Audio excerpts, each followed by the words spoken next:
अस्सलाम वालेकुम व्यूवर्स, आज मैं आप लोग के लिए लेकर आई हूँ चपली कबाब की रेसिपी जो कि बहुत ही मज़ेदार और बहुत ही जूसी तैयार होने वाले हैं। तो इस रेसिपी को पूरा एंड तक देखें। तो चलें बनाना शुरू करते हैं चपली कबाब। तो यहाँ पर मैंने बीफ का कीमा लिया है तकरीबन हाफ़ केजी। और अब इसके अंदर मैं अदरक, लहसुन, हरी मिर्च और प्याज को चॉप करके शामिल कर रही हूँ। और इसका जो पानी है वो मैंने अच्छी तरह से ड्राई कर लिया था और अच्छी तरह से निचोड़ कर मैंने इसके अंदर शामिल कर दिए हैं। 1 टीस्पून मैं इसके अंदर शामिल कर रही हूँ ज़ीरा पाउडर। 2 टेबलस्पून मैं इसके अंदर शामिल करूँगी मोटा कुटा हुआ दरदरा सा साबुत धनिया। 2 टेबलस्पून मैं इसके अंदर शामिल करूँगी अनारदाना कुटा हुआ, जिसको मैंने थोड़ा सा मोटा सा दरदरा सा कूट लिया है।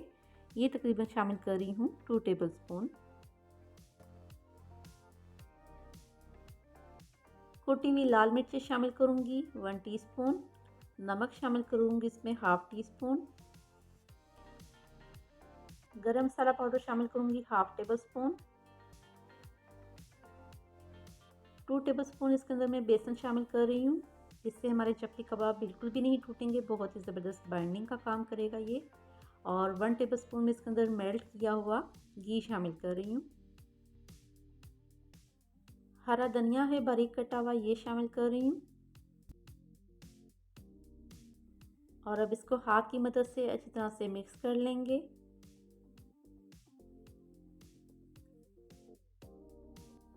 और इसको मिक्स करने के बाद तकरीबन इसको हम मसाले लगा कर रख देंगे 1 घंटे के लिए, ताकि कीमे के अंदर अच्छी तरह से हमारे सारे मसाले लग जाएं। और अब मैं इसके अंदर शामिल करूँगी यहाँ पर एक छोटे साइज़ का मैंने टमाटर लिया था, जिसको मैंने बिल्कुल अच्छी तरह से फाइन चॉप कर लिया है। और ये मैंने बीच में शामिल करके अच्छी तरह से इसको कर देना है मिक्स। और अब मैं हाथ पर हल्का सा ऑयल लगाऊंगी ताकि हम इसके चपली कबाब तैयार कर सकें। तो हाथ को हमने हल्का सा ऑयल लगा लिया है। और अब इसके बिल्कुल चिपटे से हमने चपली कबाब तैयार करने हैं। छोटा या बड़ा साइज़, जिस साइज़ के आपको पसंद हो उस साइज़ के आप इसको तैयार कर सकते हैं। तो इसी तरह मैं सारे कबाब तैयार कर लूँगी और फिर हम इसे फ्राई कर लेते हैं। पैन के अंदर मैं कुकिंग ऑयल शामिल कर रही हूँ और लो टू मीडियम फ्लेम रखेंगे हम। और अब इसके अंदर मैं चपली कबाब शामिल करूँगी। और इसको फ्राई करने में बहुत ज़्यादा टाइम नहीं लगता, बस जैसे ही इसकी एक साइड पर अच्छा सा कलर आ जाएगा तो हम इसकी साइड को चेंज कर देंगे।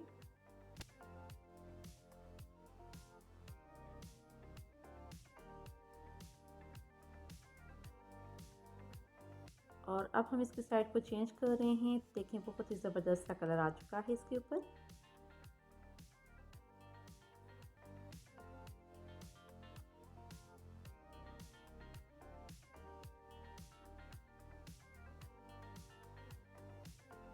तो यहाँ देख सकते हैं माशाल्लाह से कितना ज़बरदस्त हमारे चपली कबाब बनकर तैयार हो रहे हैं और कितना ज़बरदस्त कलर आया है इसके ऊपर।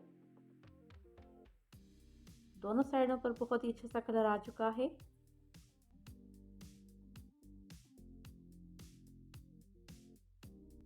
तो अब हम इसे निकाल लेते हैं एक डिश के अंदर और इसी तरह ही मैं बाकी के भी फ्राई कर लूँगी।